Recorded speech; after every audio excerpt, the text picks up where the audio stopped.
Damos la bienvenida al economista Marco Flores, miembro del Foro Económico del Ecuador. Economista Flores, una nueva semana se inicia con nuevas preocupaciones. El asesinato de un fiscal, lo cual sin duda contribuye a esa sensación de falta de seguridad jurídica y de seguridad en general en el Ecuador. Quisiéramos conocer su comentario. Bueno, es verdaderamente terrible, ¿no? La gente literalmente está aterrorizada y no es una sensación, es una terrible realidad.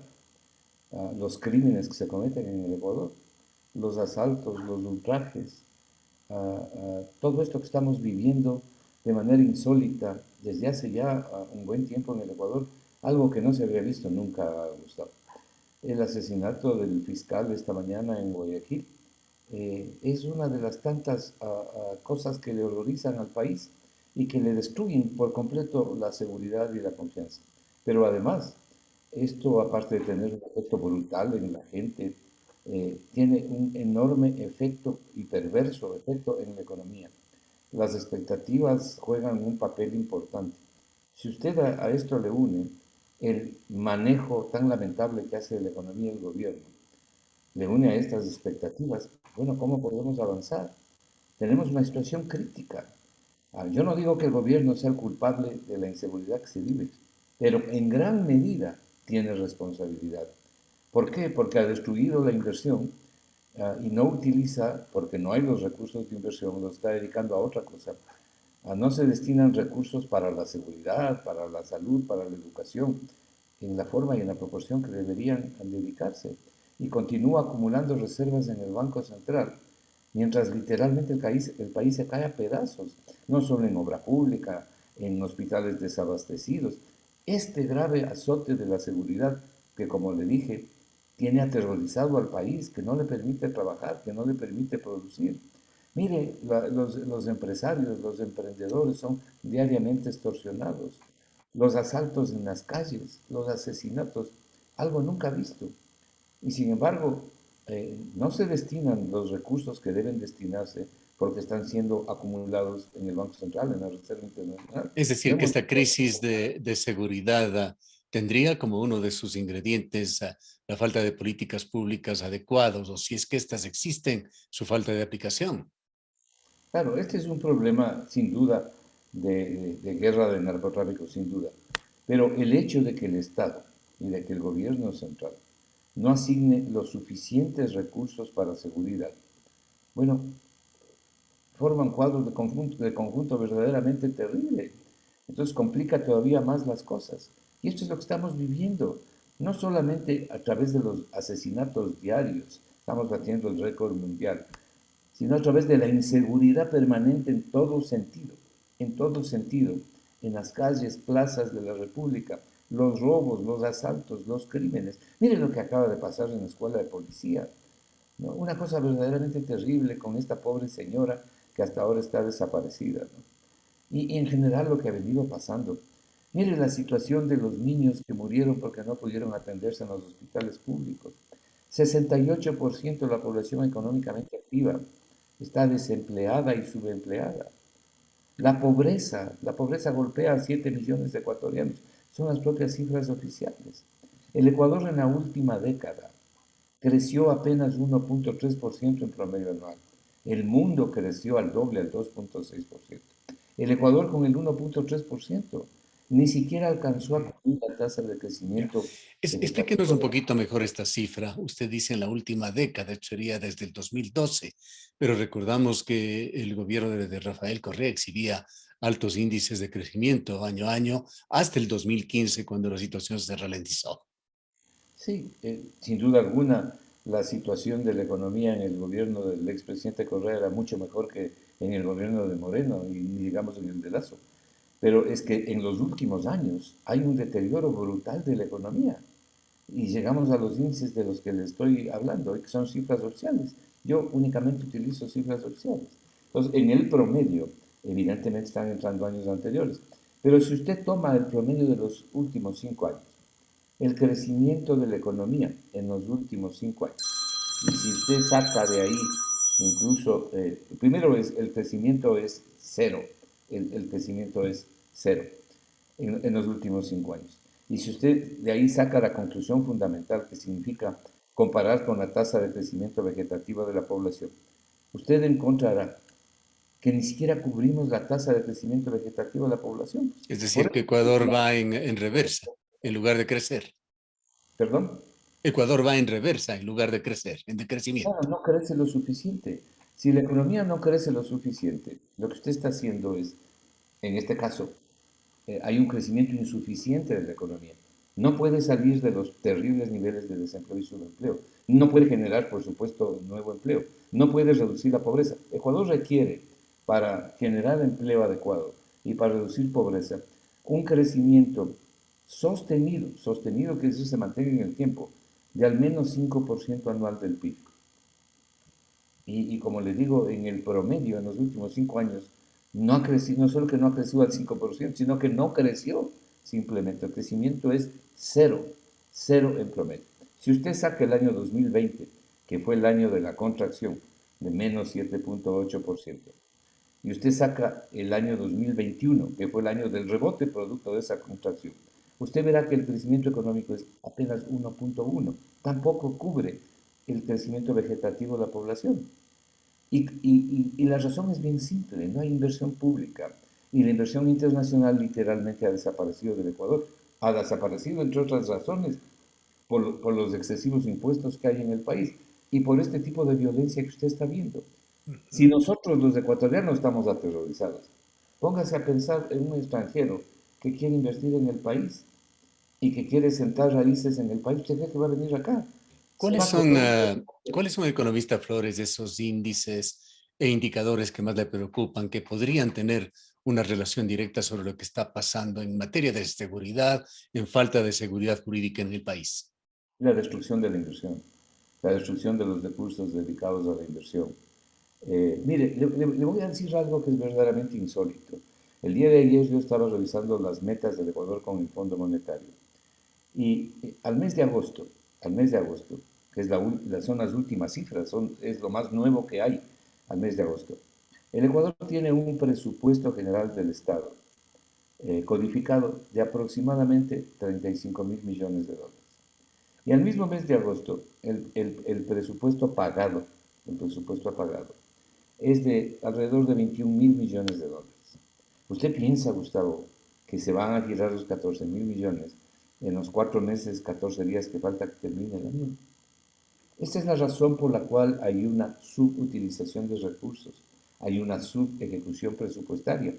Que habrán instituciones que no los usan porque son ineficientes, sí, pero esa es la razón de fondo, una contracción generada desde el Ministerio de Finanzas.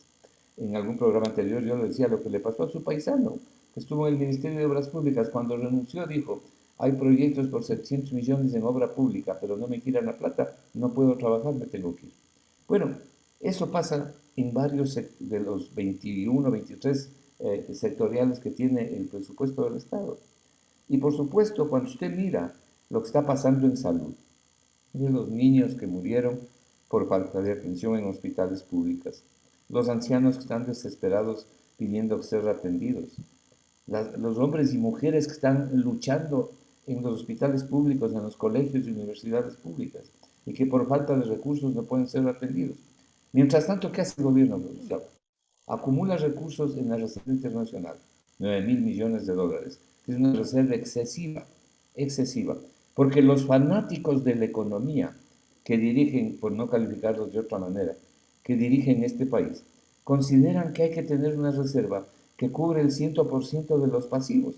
Pero cuando usted mira los bancos privados cubren solamente el 25% Ahora, de los pasivos. economista Flores, en un diálogo relativamente reciente, percibimos, esperemos no haya sido una percepción equivocada, que usted exhibía un cierto grado de satisfacción o de aprobación con respecto a las primeras gestiones que venía realizando el ministro de Finanzas, a Pablo Rosemena. ¿Ha cambiado la situación? ¿Y qué tipo de maniobras, si es que alguna, está haciendo el Ministerio de Economía y Finanzas para mejorar la situación?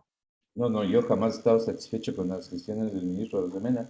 Es más, yo creo que ahí hace falta ah, verdadero conocimiento y formación económica. Al contrario, lo que dije al principio es que hay que darle la oportunidad de que estaba iniciándose y que ver cómo despuntaba. Pero la primera sorpresa fue que aparece con una lista aquí, donde dice que hay 120.000 millones de dólares en ventas y que la economía se está reactivando. Primero, no hay 120.000 millones de dólares en ventas. Yo he verificado las cifras del SRI los últimos 3 años. El ministro tiene cifras incorrectas por no calificarlo de otra manera. Y lo que yo creo es que él ha metido ahí las ventas por exportaciones que nada tiene que ver con las ventas internas, porque como no explica qué es lo que ha sumado. Y dice una serie de cosas, ¿no? En esta forma que él tiene de decir una y otra cosa rápidamente, dice una cosa, se contradice y a la final transmite muy poco de sustancia. Los hechos son los que hablan. ¿Cuáles son los niveles de desempleo y subempleo que tiene el Ecuador? 68%. ¿Cuál es el nivel de pobreza que tiene el Ecuador? 7 millones de personas son pobres en el Ecuador y dentro de esos 7 millones hay gente con pobreza crítica, con pobreza extrema, ¿no? La fuente de esta información es el propio Ministerio de ¿Qué, Finanzas. qué hacer, economista Flores, ante tan delicada situación? ¿Cuáles serían sus propuestas o institucionalmente aquellas del Foro Económico del Ecuador? Voy a concentrar en una, Gustavo, para no perder tiempo. Hay varias, pero voy a concentrar en una. El ministro de Finanzas tiene que impulsar de manera sustantiva la inversión nacional, la inversión social pública. Esto significa infraestructura básica, obra pública, seguridad, salud, educación, en fin. Tiene los mercados internacionales cerrados, no puede colocar bonos en los mercados internacionales, no puede obtener financiamiento ahí. Tiene en este momento un financiamiento que podría obtener de multilaterales, pero eso toma un proceso y toma tiempo. Lo más rápido que puede hacer con la ayuda de la Asamblea Nacional es tomar 2.000 millones de dólares de la Reserva Internacional para impulsar la economía. Tiene una reserva internacional excesiva para las necesidades del Ecuador.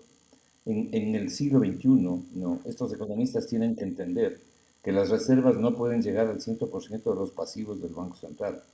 Ya llevan más del 100% del primer balance, cubren el segundo balance y hay 2.000 millones para el tercer balance. Pero quieren más, para única y exclusivamente preocuparse de pagar la deuda externa. Y la han pagado, la acaban de pagar. Pero lo que están es desaprovechando recursos importantes para la inversión pública. Le voy a señalar un ejemplo concreto. Si se toman 2.000 millones de la Reserva Internacional, el Banco Central va a hacer un gran negocio porque va a recibir un 4% de interés en lugar de recibir el 0,5% que recibe en Europa. El Ministerio de Finanzas va a hacer una deuda a una tasa baja de 4%, en lugar de endeudarse al 8, 10 o 12%, o de esperar lograr recursos de los multilaterales. Pero además, el Banco Central, en el pasado inmediato, concedió más de 9.000 millones de dólares a la banca pública. Y la banca pública le ha venido pagando. Solamente le debe 700 millones de dólares ya. Eso es inversión doméstica. Eso mismo tiene que hacer ahora prudentemente. Lo prudente son 2.000 millones. Esto es inversión doméstica, deuda interna. Con esa plata hay que meterla donde se puede. Por ejemplo, una de las opciones es pagar la deuda china que es tan cara, ¿no? Es una deuda sumamente cara, liberar petróleo, exportar el petróleo liberado ahora que hay un precio alto y beneficiarle al Ecuador con nuevos ingresos para la inversión pública. La otra opción es directamente tomar los 2.000 millones y meterlos en inversión en seguridad, en salud, en educación, por señalar 3 puntos, 3 áreas fundamentales. Pero no, lo que están es cruzados de brazos, viendo cómo se destruye la economía, viendo cómo se destruye el empleo. Las estadísticas hablan por sí solas, ¿no? Y creo que el Ecuador las conoce de manera exacta. Además, hay un problema adicional, Gustavo, que de alguna manera le mencioné en el segmento anterior. Estamos consternados y aterrorizados de la situación de la inseguridad en el Ecuador. No se puede trabajar así. Eso tiene un enorme impacto sobre la economía. Con mayor razón entonces para que el Estado y el gobierno central actúe proactivamente poniendo recursos. Pero no tenemos inversión extranjera. La inversión extranjera prácticamente ha desaparecido y siempre fue baja.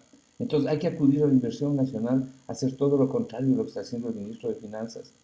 La subutilización de la programación presupuestaria o la subutilización del presupuesto del Estado a través de la ejecución presupuestaria se debe fundamentalmente al freno del Ministerio de Finanzas y una que otra institución o algunas instituciones que les falta gestión o que tienen problemas de gestión. Pero si no se giran los recursos, no se puede utilizarlos. Y hay necesidad de hacerlos porque la situación es crítica. Meter plata, por ejemplo, para trabajar en seguridad.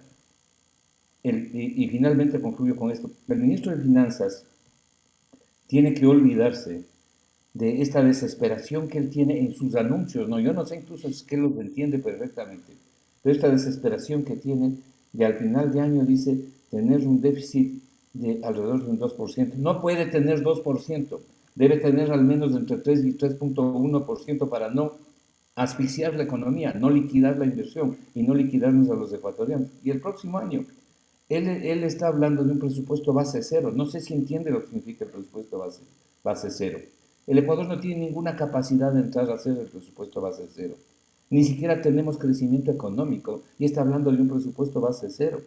Entonces, el déficit hay que curarlo y hay que eliminarlo, pero con crecimiento económico. El Ecuador debe ya 80.000 millones de dólares y lo único que ha hecho es contratar nueva deuda para eso más, con el 50%, cubrir el 50% de la vieja deuda. Y como no le alcanza con la nueva deuda para cubrir la vieja deuda, destruye la inversión interna. Y al destruir la inversión interna se tiene problemas gravísimos en lo económico, en la seguridad, en la salud, en la educación. Es por ahí donde hay que ir. Bien. Gracias, economista Flores, por su valioso criterio. A las órdenes siempre. Un cordial saludo. Declaraciones del economista Marco Flores, él es miembro del Foro Económico del Ecuador.